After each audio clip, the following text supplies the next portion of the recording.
Welcome to the hard facts about soft skills for HR, and maybe not just HR, because we have a lot of guests who aren't necessarily in that field, but are interested in these topics. I have some questions for you. Do you have a business development manager at your organization? What is their role? How do you hire the right person? Fortunately, today we will leave this webinar and this interview with answers to these questions because we have somebody very special here today who I'll introduce in a moment. First, I'll say that I'm Linda Katz-Wilner, the founder of Successfully Speaking, and I'm a speech, language, and soft skills executive coach and host of this series. I help you and your teams speak, sound, and look like leaders. And I do this with public speaking skills, professional presence, voice improvement, and even accent modification, both regional dialects and foreign accents. Today, we're fortunate to have Jim Ries. And I've known Jim Ries for several years, and we've participated in other interviews together and other events together. Jim is the Director of Business Development at Offit Kurman. Jim embodies the definition of building relationships through networking. And something he always says is it's important to be interested in others. Don't just try to be interesting yourself. But today, we're interested in what Jim has to say. So instead of Jim asking all the questions, we want to get some answers and ideas from him. So I welcome you, Jim. Thanks for agreeing to interview on this series. Linda, it's my pleasure to be here, and thank you so much for inviting me to join you for this session. And looking forward to it. Yeah, we'll get a lot out of it. And what I'd like to start with, Jim, is tell us a little bit about your background. Okay, so about a week after college graduation, I started working in my family's business. We were importers and distributors of ladies' footwear. I worked there for 31 years. I had the pleasure of working with my dad for all 31 years. And we closed in August 2009 after 99 years in business, thanks to the economic crisis of that started in 07, 08. I then sort of reinvented myself, worked for a couple of companies, and ended up in February of 2013. I was hired at Offit Kurman. And I was actually hired in a management role that soon turned into a business development role. Okay. And so why you? Why did they put you in the role as the Director of Business Development? Well, great question. What happened was, so about, I worked in management for about 3.5 years. My responsibilities did not include recruiting clients to the firm and bringing in new business. But I was able to do that because it was sort of in my blood. Business development and sales were in my blood. So they said to me after about 3.5 years, what would it be like if you did this full time and you just did business development? And I jumped at the opportunity because I went from managing 40 attorneys in 6 different practice groups to managing nobody. So overnight, it was a big win for me. And I've been successful, and I think the firm is very happy to have me where I am, and I'm happy to be there. And I know you've been very successful in that. And we get to see you at lots of networking events. There's no question about that. Before we move on, let's just see with everybody here. I just have a question with a poll, and I'd like to know, for the people here, do you have a business development manager at your organization? If you can just type in yes or click on yes or no. Just take a few moments to see. So it's either yes, it's no, and it is, I'm not sure. Okay, so let's see. Hopefully we won't have anyone checking that box. Well, let's see. I'm going to tell you what I see so far. And what we have here is that 50% say yes, 33% say no, and 17% I'm not sure. So what does that say if you're not sure as far as the visibility? Well, of, there might be a similar role and maybe it's not titled as a business development manager, but maybe it's someone who takes that on as a secondary role. Mhm, mhm. That would be my guess. So, and I guess the question is, maybe some people say, what does business development mean? If you're a business development manager, what are your roles? What do you do? And so if in the chat box, and I am going to ask you to use the chat box a lot. We want this to be interactive. Tell us what you think the role of a business development manager might be. What are some of the tasks? Because I've heard some people say, it's just glorified sales. And I know we're going to get into that, Jim. So if people can type in what they think a business, at least one role that a business development manager might have. Anybody typing in? Let's see. Okay, Brian said my firm is a one-man band, so I wear all hats. Gee, never heard that before, right? Well, I did get, even though I thought I was a one-person show, I do have a business development manager, which I've taken on as far as Larry helping me. Okay. And it makes a big difference. It does. Mary said that prospecting, networking, developing relationships, follow-up. So I think she has a good sense what business development might say. Amy is saying networking, account management, sales. Anything else? And if not, I'm going to pull up a screen. And Jim, why don't you tell us a little bit about what you think? Yeah, well, Linda, thank you. And the business development role is often misunderstood and confused with marketing and sales. So I'd like, just for purposes of getting us kicked off here, I'd like to explain what I believe is the difference between marketing, business development, and sales. And let's consider pre-COVID days when you or your firm was going to put on an event at the Center Club. You mentioned, you were talking before we came on about events at the Center Club. So if your firm was going to put on an event at the Center Club, the role of marketing would be to plan the event, secure the venue, figure out a theme if there is a theme, order the food and the beverages, music if there's going to be background music, design the invitations, handle the registration from those invitations, etc. Sort of dress up the event. Business development's role in that event would be to invite the guests to the event, to work the room, make introductions. So presumably you would invite your clients and prospects and centers of influence to this event. And a great value if you could make introductions at the event where you feel they would be meaningful to both parties. So you're acting as a host. Mm-hmm. And then sales, the role of sales at an event like that is really to close deals.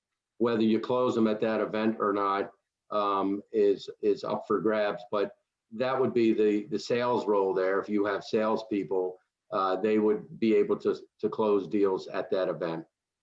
Another way to describe it real quickly, because this will ring and is memorable, I call it the ABCs. So A would be to attract interest in your company, attract prospects to your website, and that's the role of marketing. The B would be to build. So that's the role of business development, is to build or to cultivate relationships with clients, prospects, and centers of influence. And then obviously the C is close. And again, that's the job of sales. Great. And Jacob mentioned that growing sales departments through networking and relationships. So I'm assuming you see them, there is an overlap, I'm assuming. Is that correct? Yes, for sure. Yeah.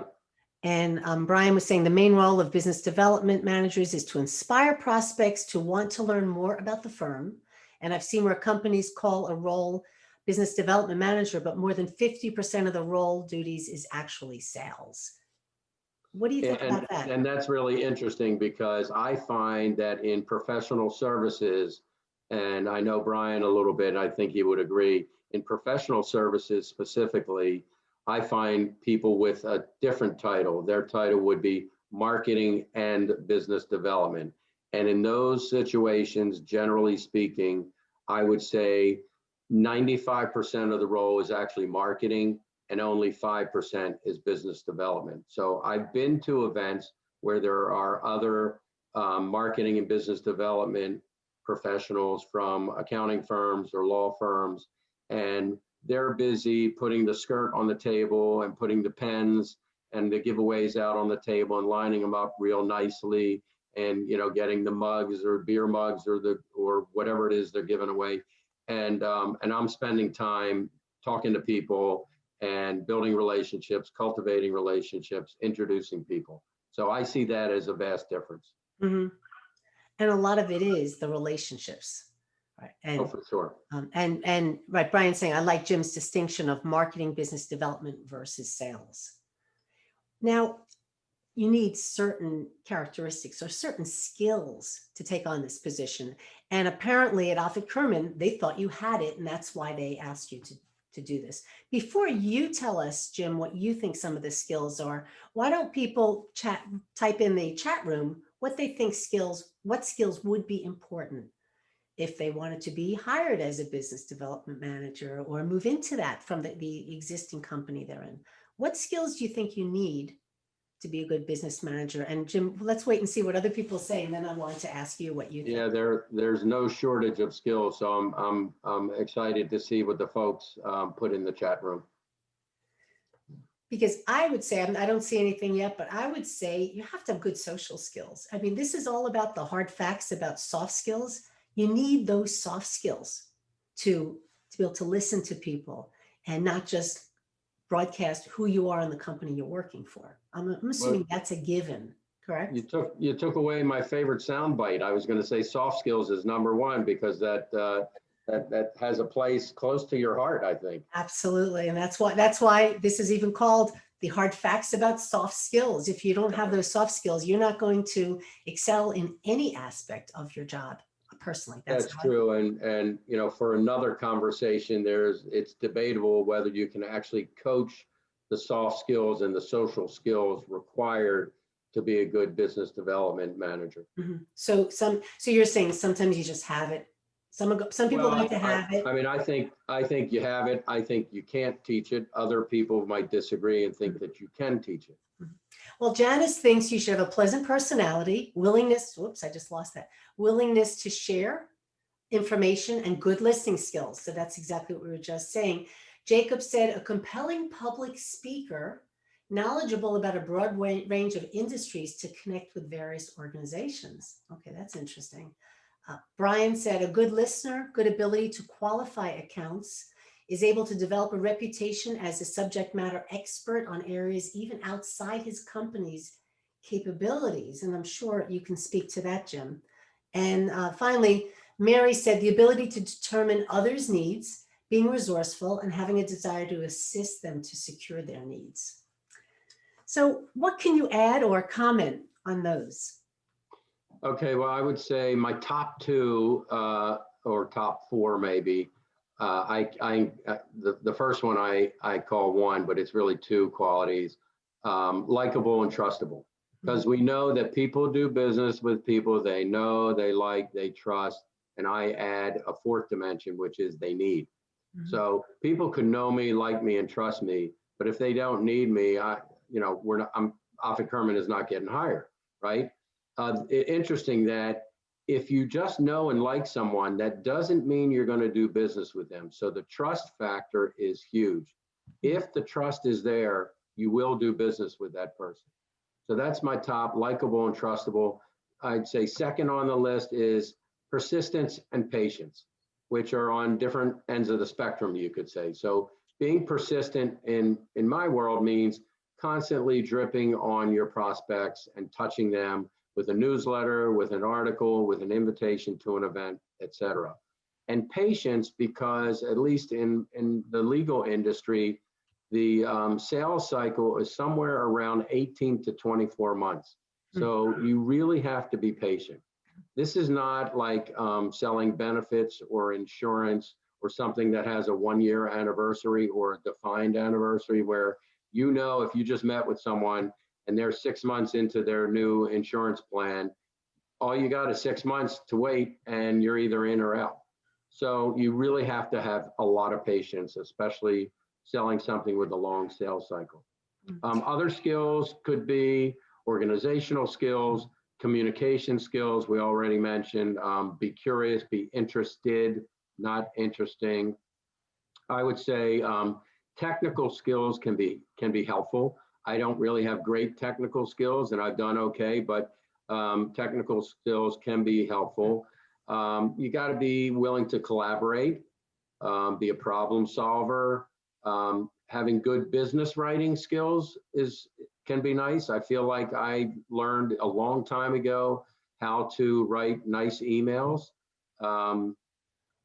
So things like that, I would say, are very important. I would say one more thing would be willing to and understand that you need to provide value first.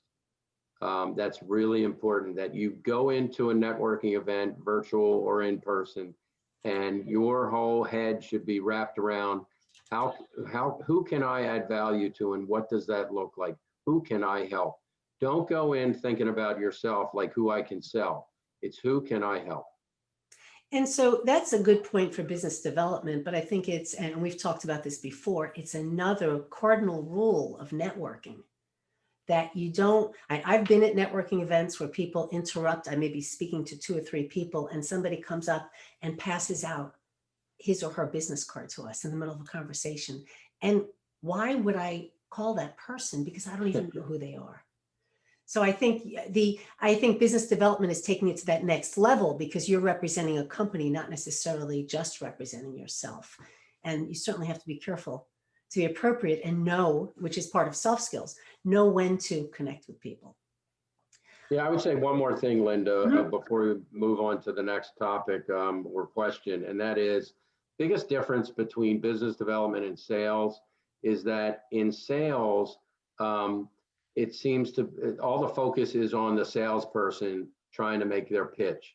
But in business development, all of the focus is on the client or the prospect. And that's how it has to be. So the client is the hero of the story.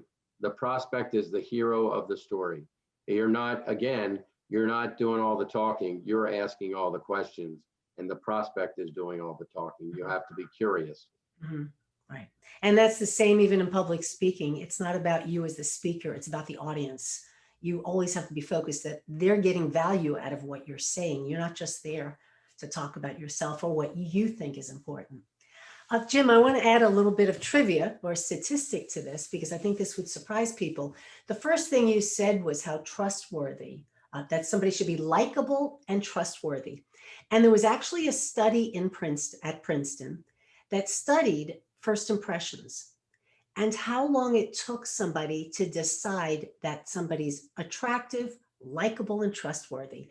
And I want people to post in the chat how long they think it takes when you get to that event and you see somebody. How long does it take you to make that judgment that, oh, Jim's trustworthy, I trust him, he's likable, he's attractive, all of these aspects. How long do you think it takes? And everybody post what you think.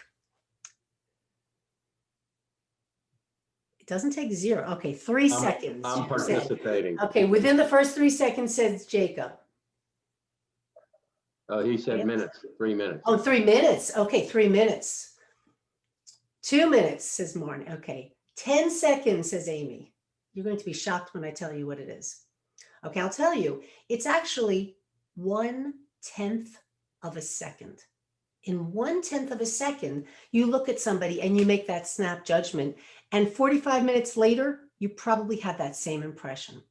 So think about how you are approaching people in these networking events. So in that 1/10 of a second, I take my card out to hand it to you. You may not think I'm very credible or likable for doing that. Just thought I'd add that trivia in, because it is amazing. And it's intimidating, because as soon as we walk in a room, people are sizing us up. But back to the business development, You said the skills that we need, but what about the experience? You came from a different background into business development. What experience do you think somebody should look for in hiring somebody for business development? I'm asked this question a lot because I think I'm somewhat, oftentimes I feel like I'm just on an island. There are not many people like me. And when I meet, the firm belongs to a global affiliation of law firms and accounting firms. And when they find out I do business development, they want to understand more about the role and what experience and what skills that we've talked about. So the number one experience that I tell people that's necessary, and this might surprise folks, but I think that the number one for experience is to have a great network that matches your target based on the size, geography, industry, et cetera. So if you have a network, if our target market is small to mid-sized businesses, and I have a network, because of my prior work, I have a network of small to mid-sized business owners, that's a great fit. I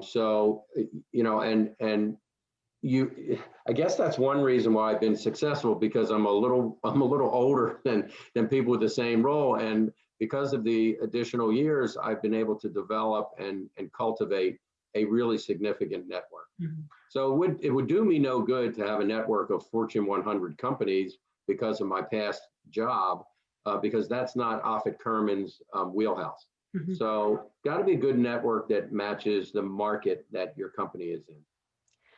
So you might have a business development manager who gets hired and they fail. Why might they fail? What can go wrong? Number one reason is unreasonable and misunderstood expectations between management or whoever's hiring you and the business development manager. So that's the number one reason. Other reasons could be that the firm hires a business development manager, but they really don't give it a priority, and they sort of treat that person like a stepchild or an orphan, and they really don't put much marketing behind it or budgets or what have you. They don't support it. So if there's not enough support from leadership, from a marketing role, maybe tools that they need to do their job right, maybe some financial support, it's not going to work. Sometimes it's because of a flawed compensation model. I can go on that topic forever. I think there's some real sense that you have to consider when it comes to the compensation model for a business development manager. Could be that the company just overall does a poor job of branding and marketing, and the BDM is out there, shaking all the bushes and trying to get business, but no one likes the company. Maybe the company has a bad reputation. And then lastly, I would say the focus has to be on productivity, not activity. So you can look at my calendar, and maybe I have a meeting every hour. That looks great. But if I'm not bringing in business and I'm not being productive, then what's the sense? So those are some of the reasons why business development managers fail. I've known plenty of them who are good. And usually when they get fired, they tell me, man, my funnel was full. I had some great opportunities. They were just about to pop, and leadership just didn't want to spend any more money on it. So, it's interesting. This has never happened to me, but a typical story would be a business development manager goes to an event and comes back, and the next day or that week meets with their manager, and the manager says, so tell me about your activities. Well, I went to these networking events. Well, great. Any new clients? Well, it doesn't work that way because there are lead times. So if someone is asking a business development manager those questions, then there is a real miss. The expectations are misunderstood. The job role is misunderstood. Those are red flags. And so that's the situation where the person who's a business development manager may have to worry, do I need to be passing my cards out to everybody or grabbing all the cards if that's the focus? And like you said, it doesn't really work that way. Another question I thought about, Jim, with COVID, that's changed everything. I think some people love their role as a business development manager because they get to go to all those different events and they get to be face to face because they're people. And now they're doing everything remotely. How has that changed for you? Great question. And I'll start by saying, you know, whether it was March 13th or 12th or 15th, when we realized that we were not going to be meeting in person, at that point, people had two choices: either whine about, you know, what was ahead of us as far as, you know, networking, or embrace it and figure out a way to make it work. And I took the second route, which was embrace it and figure out how to make it work. So I started 2 virtual events that run. One is every other week and one is once a month. And I attend lots of other good virtual events that other companies and other people have on a regular basis. And it actually allows me to touch more people during the pandemic than I did pre-pandemic, because physically you can only be in one place at one time, but virtually, you know, you can be on screen with 30 people, 50 people, 10 people, whatever it is, and make a connection. And using breakout rooms, which I think we're going to use today, it's a great way to connect. And you don't have to drive a half an hour to get to the coffee shop, to spend an hour there and then half an hour to get to the next place. Right. So we've all realized the efficiency of working virtually. I've embraced it, and it's worked well for me.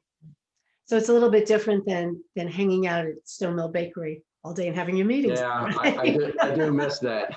I do miss that. Well, and yeah. then there's that social piece of physically seeing people and talking to them and not seeing them as little boxes, little squares. But we do have to change with it. And like you said, instead of complain about it, get creative. Figure out a way to make it for you. Right. Absolutely. And so what, Jim, you just alluded to this about breakout sessions. What we'd like to do is break out so we can talk, because this isn't all about just you and me talking, but we want to hear from everybody else. So Marnie's going to put us into breakout rooms, at least 3 people in a room, Marnie. And what we'd like to talk about is, number 1, should your company hire a business development manager? And if so, why? Or if you already have one, what have you seen as the advantages? So basically, we want you just to get together to talk about this. We will come back together at 12:40. You had some burning things, Amy, you wanted to share about business development. Maybe you can start with that. Like, because tell us about your company. And again, I know that Don was one of the guests on my series. Donald was, yes, he was. Back in what, April was April, it? when everything started with COVID. But why don't you tell us a little bit about the role of business development in your company and who's staffing? Okay, so first of all, hello to everyone. It's nice to meet you. My name is Amy Ditto, and I work at Who. We call it Who Staffing, but really it's Who, a staffing company. And it's more so a boutique it's a small boutique recruiting firm. And ideally, when the inception, they really focused on technology in the technology sector. So they would, some of our, we could staff anywhere from a help desk analyst to a software engineer or a chief information officer. So clients would be in the need of that type of role, and they would reach out to us, and we would find actual candidates or the consultants for them. And we would do that from a contractual temp to hire or a direct placement opportunity. And Amy, so business development, where does the business development come in? So the business development, well, Gary, who is the founder of the organization, he has always focused on the business development. So he is the one that has partaken in all the different networking opportunities, which there are so many, Baltimore or Maryland being, there's so many opportunities to network. It's just meeting the right people, but also I feel that a lot of what has helped us is the branding and marketing of the organization, because you do have to have that to, to support you as well. And, but I think that he's done a very good job initially doing that. And recently, about 1.5 years ago, they hired more of another person. Her name was Renee Norman, who has really started focusing in the sales, business development sales role as well. So she's kind of taken, because Gary's kind of like trying to step back to focus more on the, the president roles of the organization, and having Renee to really focus on more of the opportunities, closing new business. And so again, when you're having a business development manager, and Jim, maybe you could answer that, I think there are things you need to do also to set those expectations and get them up to speed for your particular organization, correct? Because it might be different. What you want at Who's Staffing may be different from a business development manager at a place like Offit Kurman. So I guess, as Jim, you were saying, you need to set the expectations on what they need to do. Not only set the expectations, but you got to leave the meeting with an agreement on what those expectations are, because it may not be expressed in words, but I guarantee you most of the time the owner or the manager who's hiring a BDM has higher expectations than the BDM has. And if that's not filtered out in one of those meetings verbally, then you're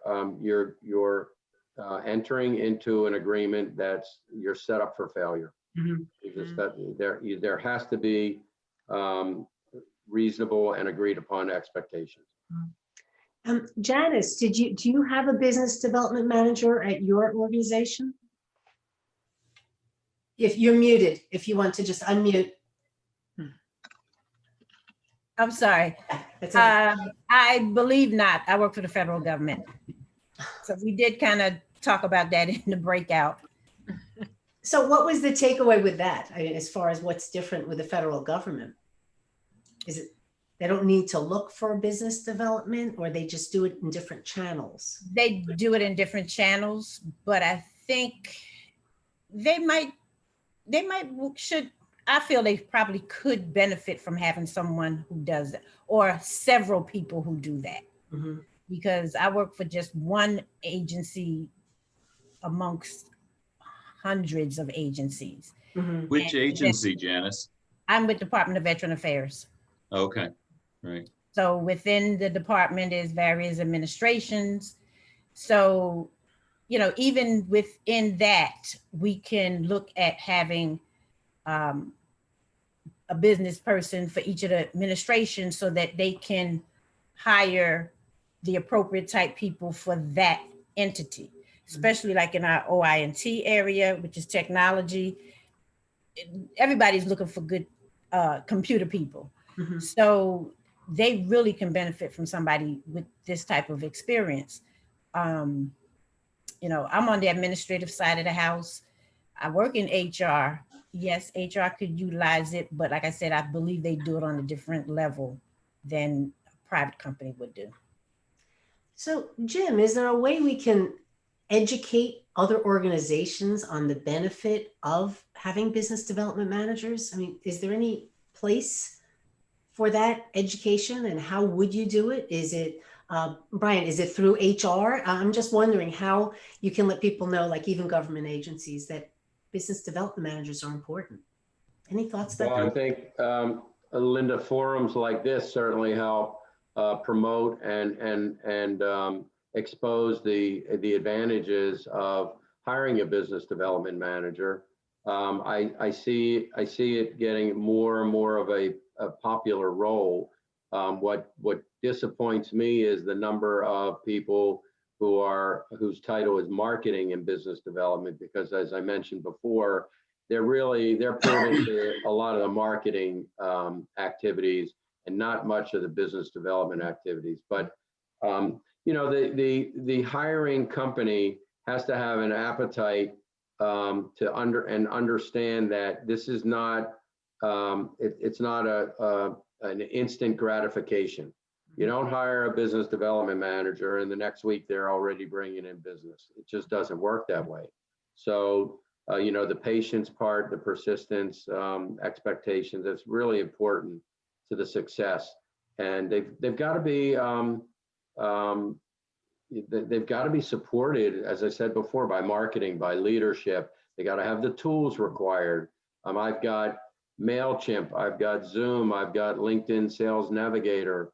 I've got a marketing department that supports me. So it makes my job easier. It gives me more opportunities out there in the market. Mhm. Mhm. So we're now at 12, almost 12:50.